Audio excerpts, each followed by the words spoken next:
I'm the 5-Minute Professor, and I am outside of my Saturday night trivia gig at the Waco Taco. And today's lesson is about phones. There are 1.6 billion home phones in the world, but there are over 7 billion phones. The vast majority of all phones are not in people's homes.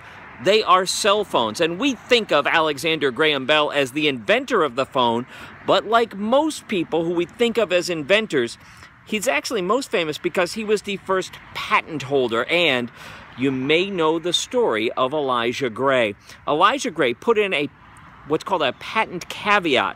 I'm going to come up with a patent as soon as I really figure it out. He came up with this patent caveat the same morning that Alexander Graham Bell's patent was presented. And this is a very, very popular kind of conspiracy theory that Alexander Graham Bell simply stole Elijah Gray's patent caveat. But the fact of the matter is a little bit grayer than that. They really made two completely different phones. One used water transmission, the other electromagnets. And that's Alexander Graham Bell's phone that used electromagnets. Elijah Gray's used water. So I'm willing to completely dismiss it, except that the first working phone that Alexander Graham Bell managed to make where it actually worked was using a copy of the diagram that was submitted by Elijah Gray 3 days after his patent was approved in 1876. Alexander Graham Bell and Watson had that conversation that we're familiar of. Watson, come here, I want to see you. And that was in 1876. In October of 1876, they had their first actual communication over a wire. And in January of 1915, the same two men had the first transcontinental phone conversation. And although we think of that as the first sentence heard on a phone, Philip Rice, he's a German inventor, he was able in 1861 to create a device that could transmit music, although it wasn't really good for words. It was good for music, but he was able to make an understood sentence in 1861. Now, it required a tremendous amount of current and was completely impractical, but the very first transmitted expression: "The horse does not eat cucumber salad." And if you think that sounds ridiculous, you should hear it in German. The very first phones were direct connections, but that's impractical. I'm going to talk to you, but you've got a wire at your end, and I'm just going to talk to you. Then they had the switchboards, first manual and then direct solid state, and then computer-generated switchboards. This is what we have today. Technically, all calls go through switchboards.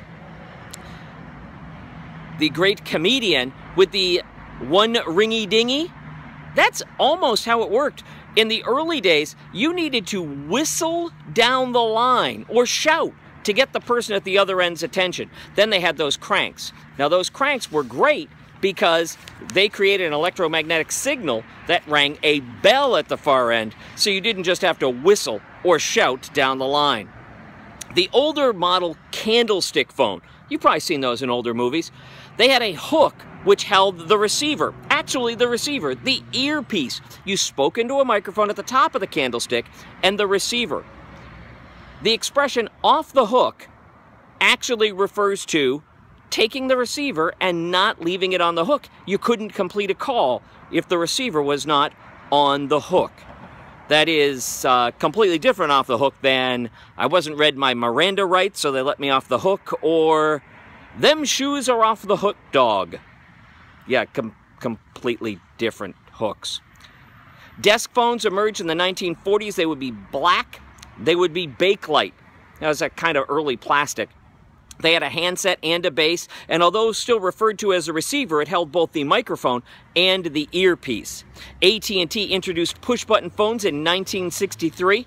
Those were touch-tone phones, although in the 1980s, phones might have touch-tone or pulse dialing. Of course, dialing has to do with dialing, and still to this day, we say dialing, but when was the last time you saw a rotary dial phone? Perceptum, quispium, damnatium. Learn something, damn it. I'm the 5-Minute Professor, and thank you very much for listening to today's lesson. If you have any comments at all, please put them in the comments section down below. And of course, like it and subscribe to the channel. But most important, if you liked it, if you commented, and if you subscribed, tell your friends.